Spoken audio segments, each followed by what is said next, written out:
My parents took me to court for buying a house. Yes, my own parents, and yes, my own house. One minute I was holding the keys I'd spent 6 years saving for, and the next I was staring at legal papers with my name printed like I was a criminal. When I asked why my father didn't even hesitate, he looked me dead in the eye and said, "That house belongs to your sister." I thought that was the part that would break me, but it wasn't. Because what happened after, that was the moment everything snapped and nothing in my family stayed the same again. My name is Eloise, and for most of my adult life, I thought the simplest way to keep peace in my family was to stay quiet, work hard, and never ask for more than what I earned myself. I grew up in a house where my father Malcolm made every decision sound like a decree, and my mother Rosalind softened those decrees with guilt. My younger sister Celeste never felt any of it. She floated through life cushioned by their approval, their attention, and their endless belief that she needed more help than I did. I learned early that fairness didn't live in our house. Expectations did. Still, I tried. I focused on my career, spent long nights in front of my laptop, hair tied back, eyes burning, reminding myself that discipline would give me the freedom my upbringing never did. For 6 years I saved. No vacations, no impulsive shopping, lunches packed from home.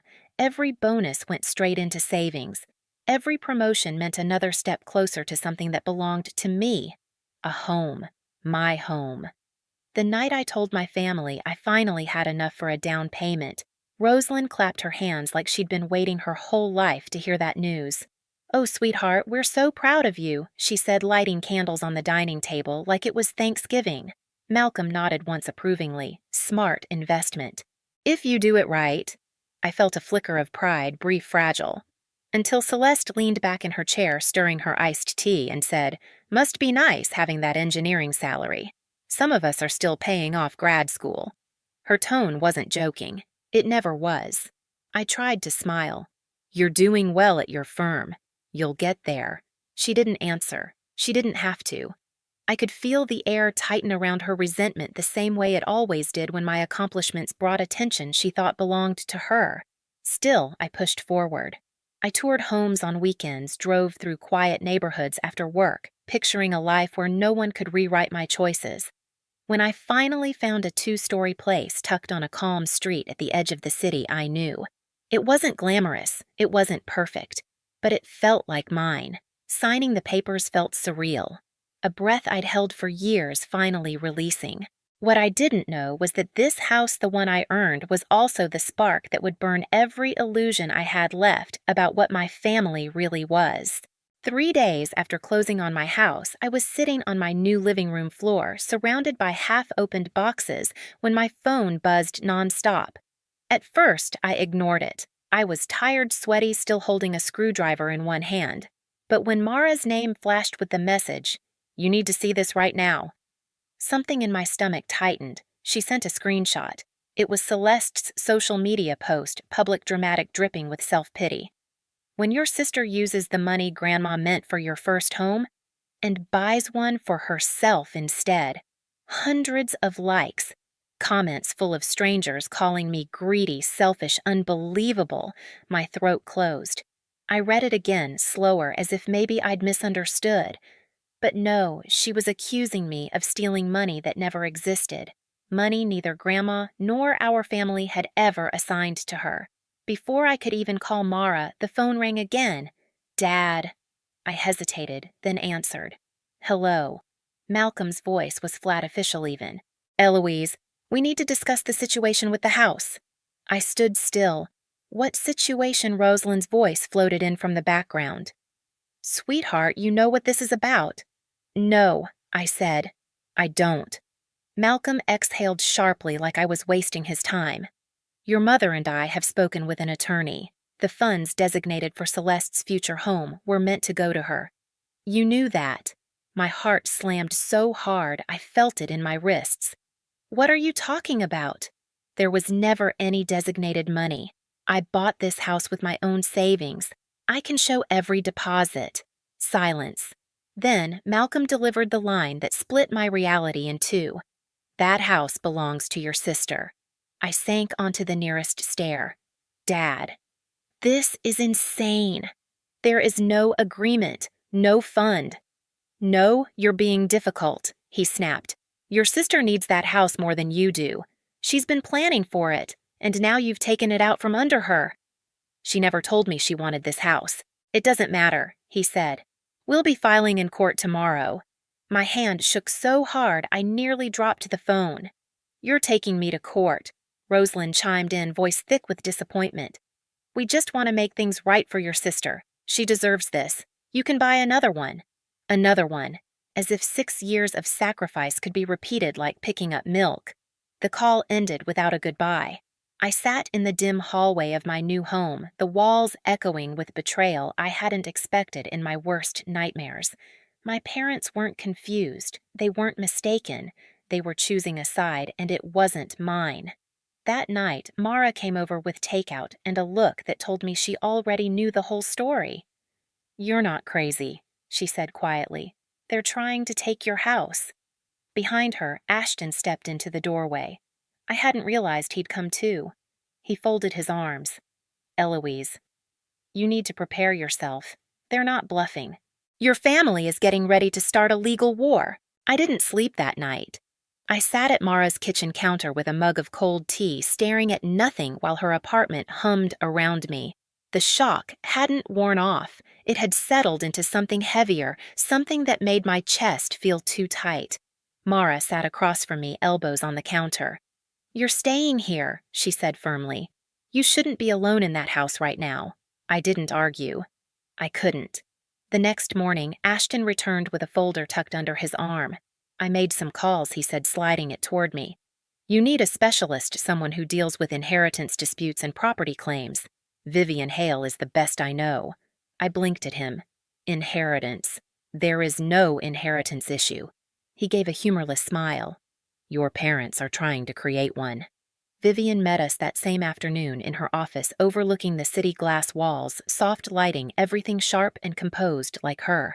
She listened quietly while I explained everything from Celeste's post to Malcolm's threat. When I finished, she leaned back in her chair. Their claim sounds fabricated, she said.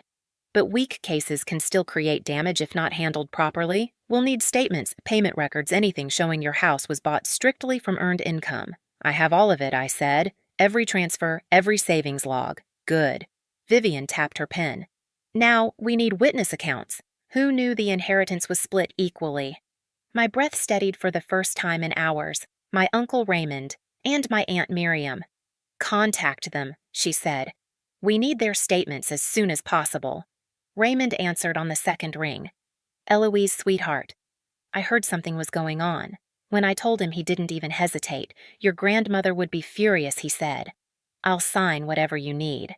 Aunt Miriam's reaction was quieter but heavier. I always feared this could happen, she said. Your father. He asked your grandparents to change the will, to give more to Celeste. They refused. He never accepted that. She paused. If you need me, I'll testify. Piece by piece, the truth formed a shape I could finally see. This wasn't sudden. It wasn't about me. It was the culmination of years of unspoken expectations, years of Celeste being promised things that were never hers. But the worst came 2 nights later. Mara and I were walking up to my house to grab a few more of my things when we saw movement on the porch. Someone was jiggling the door handle. Celeste. She held a key I'd never given her, trying to force it into the lock. What are you doing? I shouted. She jerked back, startled. I thought I could just look around. By breaking in. It's going to be my house anyway, she snapped. That moment changed everything. Vivian called it what it was, attempted unauthorized entry. Evidence. And suddenly the fear I'd been drowning in shifted into something steadier, something sharp. They wanted a legal war fine. They'd get one. The courthouse smelled like old paper and disinfectant, sharp, sterile, nothing warm about it.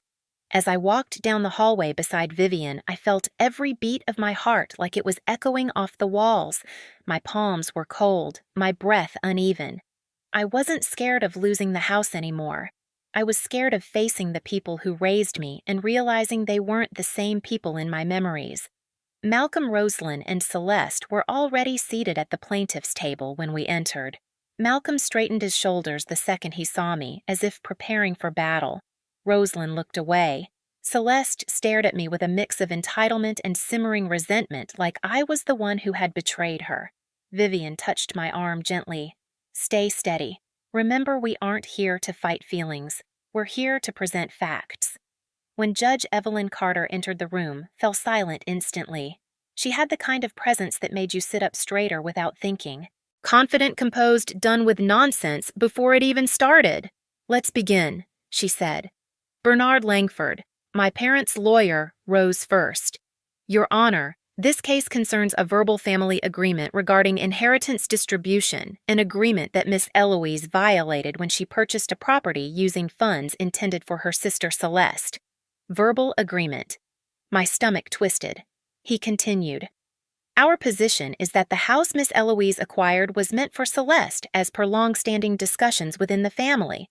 Vivian didn't move, didn't flinch. She simply waited for him to sit, then rose with all the calm confidence of someone holding a royal flush. "Your Honor," she began, "the plaintiffs claim a verbal agreement that has no witnesses, no documentation, and no mention in the legally executed will of the deceased grandparents. Meanwhile, the defendant has provided detailed payment records confirming that every dollar used to purchase her home came from 6 years of earned income." Judge Carter nodded. "Proceed." First, Bernard called Malcolm to the stand.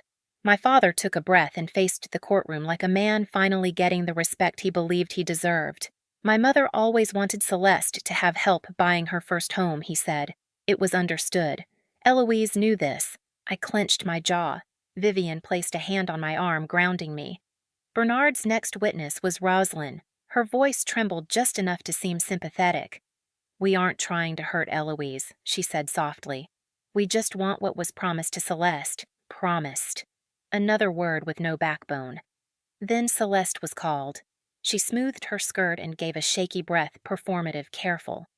"I've been saving up for years," she said, "but I don't make as much as Eloise.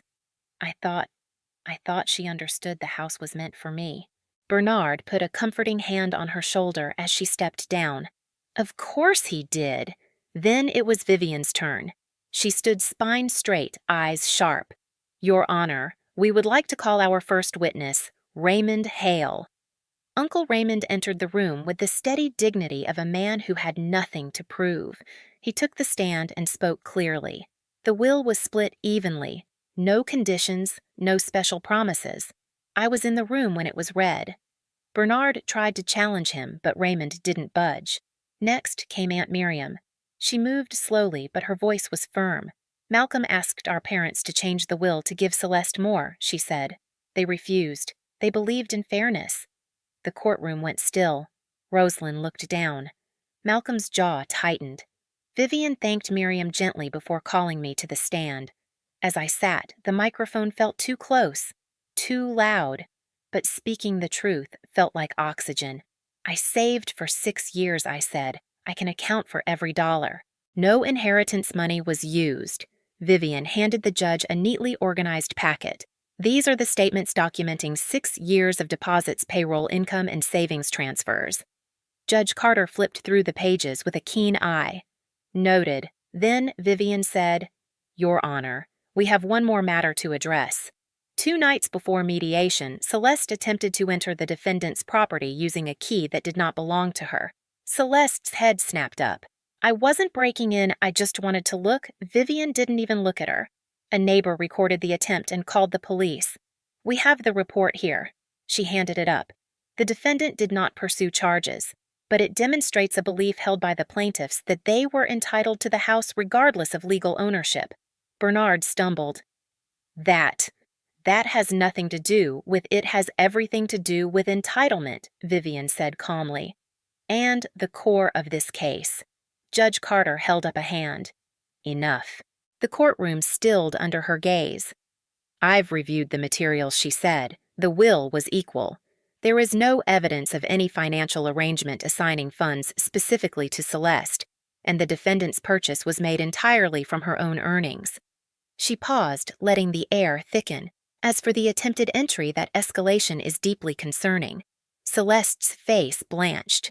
I hereby dismiss the case in its entirety. A sharp bang of the gavel sealed it. With prejudice, Judge Carter added, voice firm. The plaintiffs are barred from refiling these claims. My breath rushed out of me, not like relief, but like something heavy lifting off my chest for the first time in months. Rosalind covered her mouth, stunned. Malcolm's eyes flashed with something dark: anger, disbelief, wounded pride. Celeste burst into tears. When we stepped into the hallway, Malcolm stormed after us.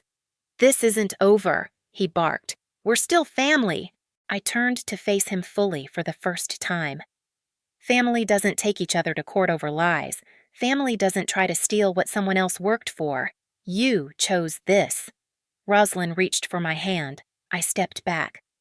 "I don't want to fight," she whispered. "You already did," I said. "And you lost." Celeste sniffled. "I just thought it was supposed to be mine."